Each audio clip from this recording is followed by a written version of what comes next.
Чи багато історій ви чули, коли простий український інвестор кидає виклик найбагатшій людині України – Рінату Ахметову і виграє його? Та це ж моя історія. Сьогодні я детально розкажу, як це було та скільки грошей в результаті мені заплатив мільярдер. Мене звати Павло Бойко, і я судився з Рінатом Ахметовим.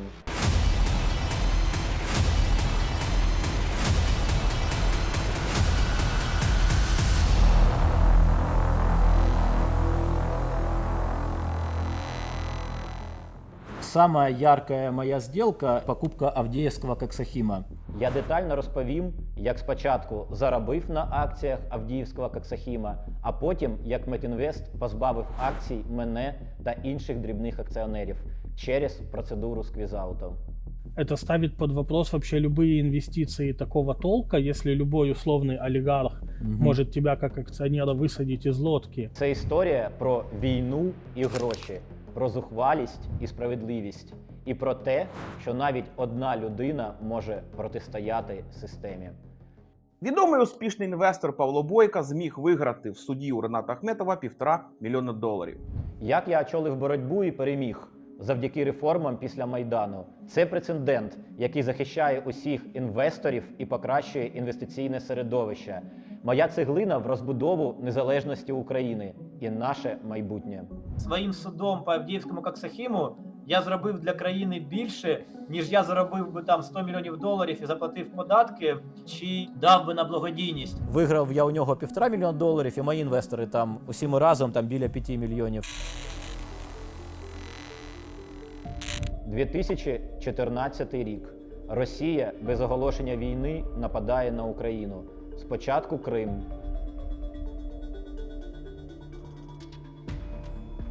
Далі зелені чоловічки з'являються вже на Донеччині.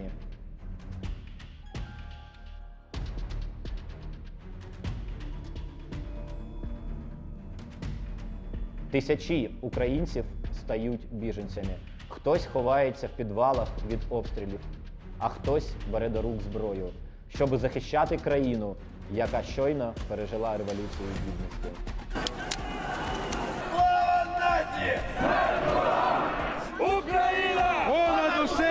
Суспільство прагне змін. І поки на Сході триває війна, у Києві починають реформи. Але поряд із зовнішнім ворогом Україна має ще й внутрішнього. Корупція, схеми та безкарність.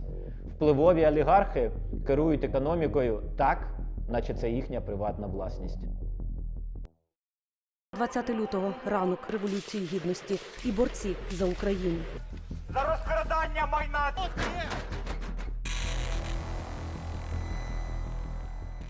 Коротко про мене. Я підприємець, найдохідніший інвестор на фондовому ринку України. Активно займаюся інвестиціями з 2008 року.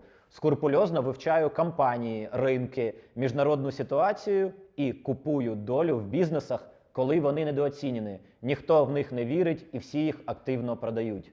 Саме так було і з Авдіївським коксахімом. Це така жемчужина в імперії Ахметова, це найбільший коксахім в Європі. За цим підприємством я стежив понад 10 років. Вивчав показники, менеджмент, їхні дії, грошові потоки та їх розподілення. Я чітко бачив, що Рінат Ахметов, який на той час мав майже 90% акцій Авдіївського коксахіма, робив усе, щоб вартість акцій обвалилася максимально низько. А після того він почав їх скуповувати. Як Метінвест обвалив ціну акцій?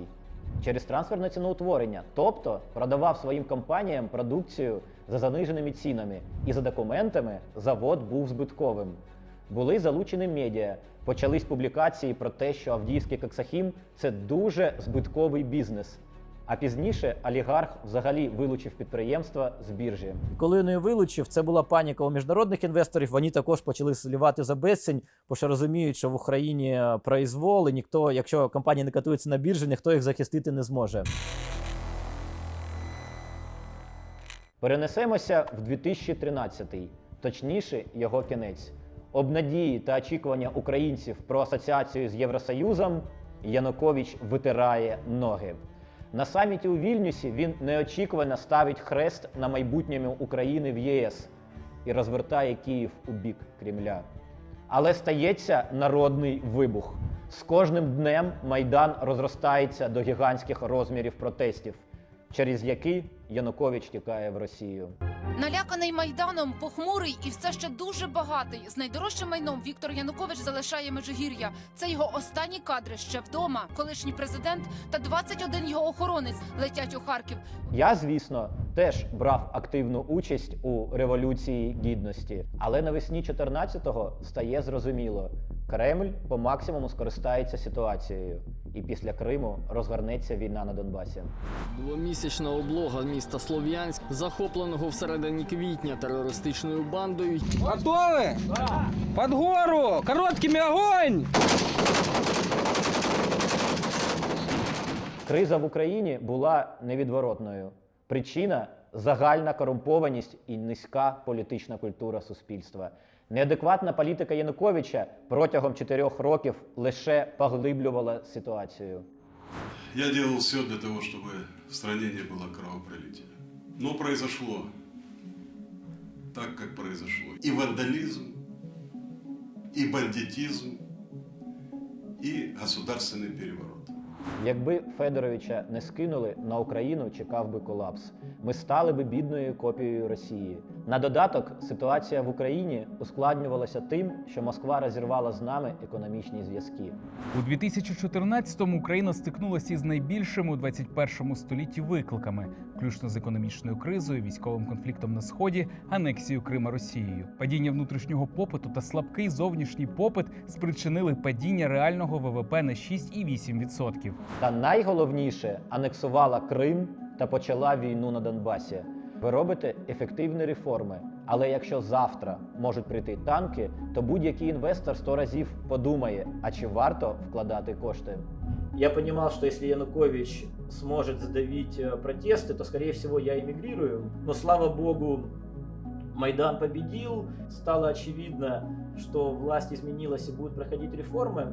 Я считал, и это оказалось, так оно и оказалось, что там 17-18 год будут лучшие в истории Украины для украинского фондового рынка. Але у 2014-му економіка України у крутому піке. ВВП падає, девальвація, на фондовому ринку майже немає торгів. Через введення валютних обмежень і загальної ситуації іноземні інвестори відсутні в принципі. Внутрішніх гравців – одиниці. Складається ситуація дуже великого розриву між реальною цінністю компаній та їхньою вартістю на фондовому ринку. Це призводить до ситуації, яка передбачає аномально високі заробітки на фондовому ринку протягом 3-5 років. У 2015-му і особливо у 2016-му та 2017 роках я активно інвестую в ринок. За безцінь скуповую частки в компаніях. При цьому, насправді, Україні дуже пощастило в середньостроковому періоді. Революція Гідності та війна згуртували суспільство, визначили вектор його розвитку. Про реформи говорили з кожної праски. Фінансові проблеми зробили нас залежними від Заходу, а в більшості випадків Євросоюз та Америка допомагають тільки в обмін на реформи. Так само нам дуже пощастило з президентом Петром Порошенком. Я навіть боюся уявити, якби на його місці тоді були умовні Тимошенко або Ляшко. Розвивається вільне громадянське суспільство, активно йдуть реформи. І все це в поєднанні з дешевою робочою силою, близькістю до Європи, допомогою розвиненого світу. Я прозоро бачу майбутній розвиток України. Мои чувства, когда я смотрел на рынок в 2017 году, это было просто нереально. Ты смотришь на любую компанию и понимаешь, что она кардинально недооценена. Что, к примеру, здесь там Аваль, и там доходность будет 200%. Здесь, к примеру, там Motor Sich, которая при улучшении финрезультатов становится дешевле. И любая сделка, которую человек даже наугад выбирал в 2017 году, с вероятностью 90% он бы заработал. Як показав час, я мав рацію. Із 7 компаній, в які інвестував гроші, всі 7 показали прибутковість набагато вищій середньої. Я отримав 177% прибутку на банку Аваль у 2017 році. У 2018-му 1403% прибутку на Авдіївському коксахімі, 342% на Інтерпайпі у 2019-му. Авдіївка – одна з найдрібніших, але найприбутковіша в відсотковому відношенні угода. Тому про неї сьогодні і розповідаю. Через сусідство із зоною АТО Авдіївський коксахім обстрілюють, гинуть його працівники. Від снарядів вибухають виробничі будівлі, кожен рік фіксуються значні збитки. Інвестори панікують і продають акції Авдіївського коксахіму. Це підприємство одне з ключових у структурі холдингу Метінвест. Але я просто вірив у фундаментальний аналіз та здоровий глузд. Коли всі продавали, я почав активно купувати. Такое решение я принял на основании того, что сейчас будут масштабное строительство в Китае, в Европе, сталь будет очень сильно дорожать, это такой циклический продукт, и на фоне подорожания стали подорожает основное сырье для производства стали, коксуючі углі. Я розумію, що Ахметову потрібні західні кредити, щоб під час війни врятувати свою бізнес-імперію. Для того, щоб отримати західні кредити, він буде вимушений показувати реальний прибуток компанії. І я розумію, що він покаже той реальний прибуток, котрий буде огромний із-за максимальних цін на сталь. Пам'ятаю, коли оцінивши всю ситуацію, я сказав дружині, це буде неймовірно гарна угода. Я перший раз в житті бачу такі можливості. Ось чинники, за якими я розумів, що це буде феноменально вигідна угода. Перше. Підвищення цін на сталь та коксівне вугілля у світі та Україні. Як наслідок зростання фінансових показників усієї галузі та компаній. Друге. Заморожування конфлікту на Донбасі. Третє. Ахметов відбілює бізнес і показує реальний прибуток через потребу в західних кредитах та домовленостях з урядом. Четверте. Вкрай низька вартість на фондовому ринку. Зараз компанія зазнає збитків, але в перспективі її ціна становитиме 1/5 та 1/10 річного прибутку за найлогічнішим для мене сценарієм. П'яте. Відмінна ситуація в довгостроковій перспективі у самого Авдіївського коксахіма. Отже, 2015-й. Авдіївський коксахім реально збитковий. На падаючому ринку я купую 200 тисяч акцій, але ціни продовжують йти вниз. Несу збитки, але радію можливості докупити ще дешевше. Наступного року у мене вже вдвічі більше – 400 тисяч акцій. Авдіївський коксахім почав торгуватися поза електронними торгами через невідповідність деяким нормам. Я розсилаю іншим інвесторам листи про мою зацікавленість у паперах. І в 17-18 роках купую ще 270 тисяч акцій. Знаходяться охочі продати мені великі пакети по 3 цента. Наприкінці року вже купую ближче до 8 центів. Загалом я купив 670 тисяч акцій і став другим після Ахметова власником Авдіївського коксахіма. Я мав 0,4% в найбільшому коксохімічному заводі Європи. Середня ціна однієї акції вийшла 4 цента. Усе сталося, як я і планував. У 2015-му прибуток на акцію склав 15 центів, у наступному – 25 центів, а в 2017-му вже 60 центів. І це все під обстрілами.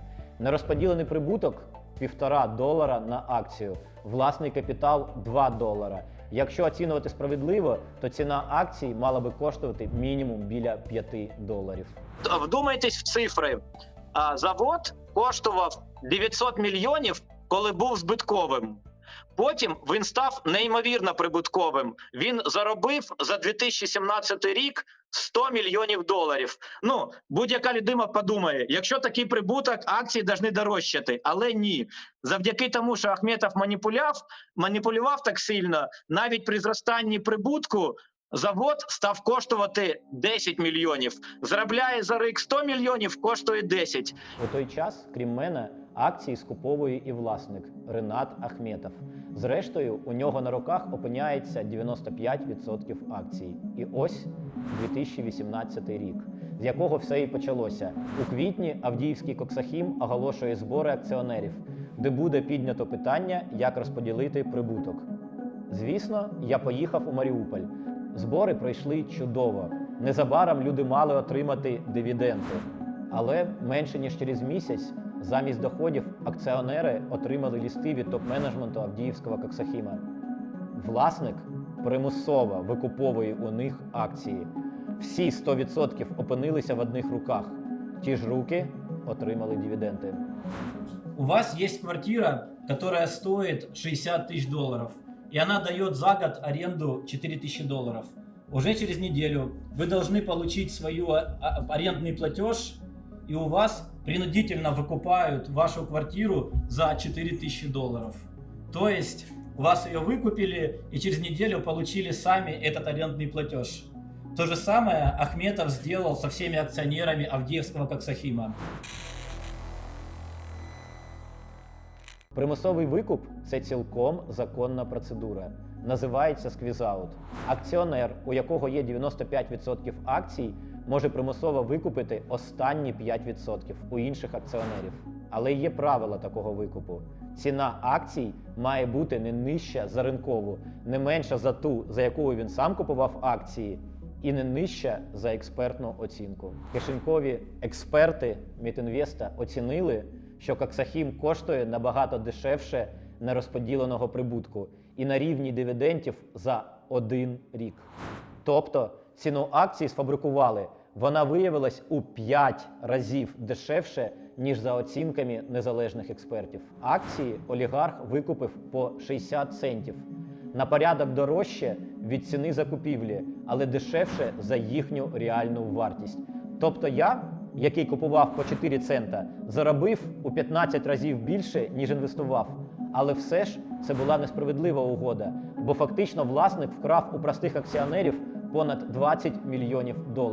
Если бы Авдеевский Коксахим просто распределил бы прибыль, которая не докопилась за предыдущие годы, то каждый акционер получил бы по 30 гривен на свои счета. И эксперт Ахметова оценил в годовую прибыль, в 50% нераспределенной прибыли или в 1/4 собственного капитала данной компании. Я розпочав судову суперечку за права акціонерів і одразу звернувся до незалежних експертів, аби вони встановили ту реальну ціну акції, за якою олігарх мав би провести сквіз-аут. За їхніми висновками, акція мала коштувати $4,7. Судовий марафон тривав майже 3 роки. У мене задача дати правдивий висновок. Правдивий, об'єктивно обґрунтований. А далі вже результатами в суді мають можливість скористатися сторони. Ми з моїми колегами-експертами проаналізували вже більше десятка таких звітів про оцінку, і хочу сказати, що мають місце очевидні, грубі, системні порушення стандартів оцінки і очевидність умисності таких помилок і таких порушень викликає у нас дуже значний сум. Тому що все ж таки стандарти оцінки мають виконуватися, і саме стандарти оцінки гарантують отримання належного результату діяльності оцінювачів. Уже позже эксперт, который оценивал для Ахметова, сам заявлял, что на момент проведения экспертизы он не получил необходимые данные от Митинвеста и был вынужден использовать устаревшую информацию, которая была на начало эскалации конфликта на Донбассе. Также было вопиющее нарушение, это то, что он сравнивал одну акцию с другими компаниями, просто сравнивал одну акцию, независимо от того, какая прибыль и какой капитал приходится на эту акцию. Это то же самое, что сравнить 5-комнатную квартиру на Хрещатике и разрушенный дом под Луганском. А тепер оцініть гру Ахметова і порівняйте ціни. На біржі у 2008-му ціна акції Авдіївського Коксахіму сягала $4,6. Викупили по сквіз-ауту, нагадую, за 60 центів. Суди першої та другої інстанції ці висновки незалежної експертизи не просто не взяли до уваги, а грубо відкинули. Звісно, ці суди я програв, але не здався. І не тільки я. Моментами мені здавалося, що це боротьба з вітряками. Але поруч зі мною були ще й десятки інших простих акціонерів Авдіївського Коксахіма, які вірили у справедливість. Перша причина Це дуже поганий закон про співзавод, дуже поганий. І це висновок Великої Палати Верховного суду.